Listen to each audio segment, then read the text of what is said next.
Hello Leo, Sun, Moon, Rising, and Venus signs. Kamusta kayo? Sana po nasa mabuti kayong kalagayan. Welcome back po sa Star Tarot. Kung bago kayo rito, welcome din kayo. Thank you for your support. I truly appreciate it. God bless you all. Leo, una mensahe po ninyo ay coins. Wow, Leo, napakaganda nito. Money will be coming to you and it could come from different sources. Depende sa inyong sitwasyon. But yeah, merong perang dadating. Pwedeng merong magbabayad ng utang sa inyo. Pwedeng mananalo kayo sa loto, mananalo kayo sa mga game of chance, sa STL, mga ganon. Or pwedeng, baka yung sweldo, baka meron kayong sahod na marireceive na sa ngayon sa trabaho ninyo. Pwede rin na baka merong magha-hire sa inyo for your service, kung ano man yan, ano. At baka this is an unexpected income. So, congrats, no? And good luck. What else? We have vulture, depression, anxiety, worry that someone is against you. Ako, wag na kayong mag-ano dito. Diba? Um, parang feeling ko dito hindi ninyo confirm ito, no? Hindi kayo confirm na talagang yung isang tao may galit sa iyo or inis sa iyo. Hindi ka pa sigurado dito, pero you are nadidepress ka na, 'di ba? Anxious ka na, nagwo-worry ka na ng todo-todo. Hindi mo naman pa sigurado talaga, no? If someone is really against you, 'di ba? Kaya as much as possible, kalma lang, okay? Kalma lang. Kung sa tingin ninyo, 'di ba, galit talaga ang isang tao sa iyo,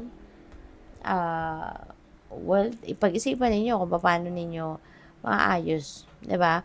Kasi the more na malulungkot kayo, the more na mag-aalala kayo, mas lalo pang mag-a-attract ka ng mas marami pang ganitong sitwasyon, 'di ba? Always remember kung anong nararamdaman natin, anong iniisip natin, that's what we are attracting towards us. Okay?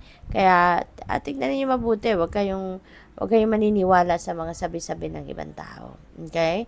Kung hindi 'yun first-hand information, no, wag ninyong pag-aksayahan ng panahon, okay? So, what else? We have man, dealings or relationship with a man. Ayan, baka sa isang lalaki, ito, no? Baka isang lalaki yung inaalala ninyo na baka galit sa'yo, baka siya ito, no? So, what else? We have mice, ayan, discord among friends or family. Ayan, so, siguro, ito na yon, no? Ito yung someone na against you, baka yun yung iniisip mo, baka ito na, baka meron nga kayong pagdistansya doon sa tao.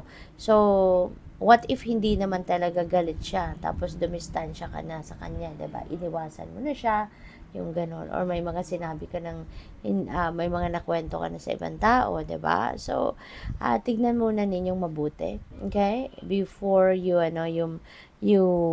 distance yourself from that person.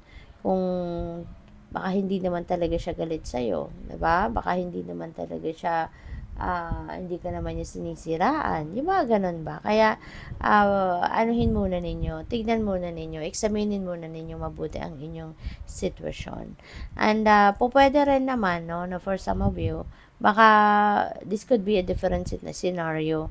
Baka talaga meron kayong kagalit, meron kayong naking kaaway, you know, or baka meron kayong tampo sa isang kaibigan or mga kaibigan or kapamilya. So, pwedeng hiwalay na sitwasyon din ito. No? Pwede rin na ito yun ang dahilan nito. So, depende yan sa inyong sitwasyon. What else? We have sun, happiness and well-being. Wow. So, ito maganda. Dito kayo mag-focus. Tsaka dito sa money will be coming to you energy. No? Maging masaya lang. Diba? Alagaan ninyo ang inyong sarili para maging magaan ang pakiramdam, walang worry, walang anxiety, walang depression, no? So, doon kayo sa positibo para positibo din yung ma-attract ninyong energy, positibo din yung maramdaman ninyo. Okay? So, sikasuhin ninyo ang inyong sarili. So, what else? Para maging maganda ang inyong pakiramdam. We have camel, persevere and you will overcome problems. Ayan. So, totoo, kung hindi naman tayo magsisikap na solusyonan ang problema natin, hindi natin hanapin ang solusyon sa problema, hindi rin naman papaano, di ba? Hindi naman pwedeng iasa natin sa ibang tao yung pagsosolve sa problema natin. Kaya, you need to persevere, no? And you will eventually overcome your problems. You will find the solution. What else? We have dogs getting together with friends. Ayan. So, siguro merong reunion kayo, no? With a kaibigan or mga kaibigan sa ngayon.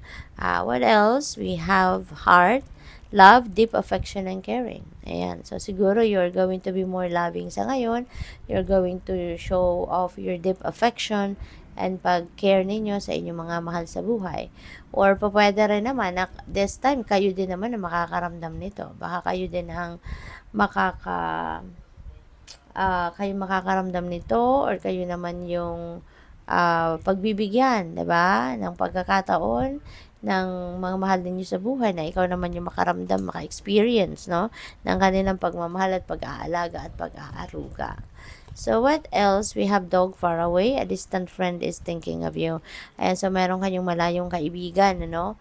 Or kaibigan na nasa malayong lugar na maaring inaalala ka or naaalala ka, no? So, what else? We have not, ayan, unsuccessful plans. So, merong mga unsuccessful plans kayo sa ngayon and that is not something na you need to worry about or that is not something na dapat na ikalungkot ninyo. Kasi yung mga ganong bagay, ganong pangyayari, that is a sign of protection, no, ng universe para sa'yo.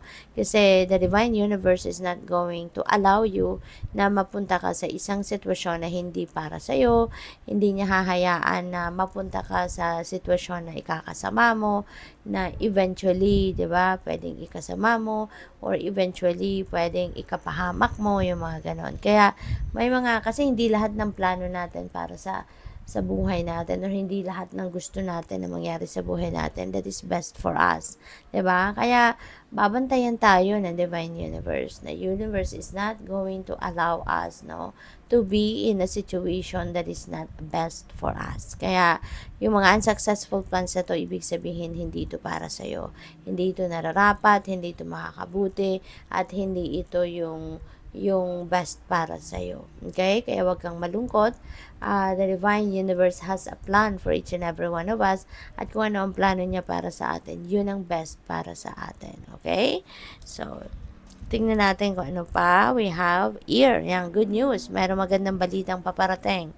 Ayan. So, maaaring galing yan sa mga kaibigan ninyo, no? Na mga balitang yan for whatever reason. So, what else? We have forest. Ayan, muddled and unclear thinking. Ayan. So, maaaring related pa rin ito dito, no, sa Discord ng mong family and friends or dito sa Vulture Energy na naguguluhan kayo, no? Siguro kung paano ninyo i-approach ang sitwasyon na to, maaaring naguguluhan kayo kung ano yung gagawin ninyo, no, na mabuti para maging maayos, no, ang inyong sitwasyon. So, good luck sa'yo. Thank you for watching. Love and light. Namaste.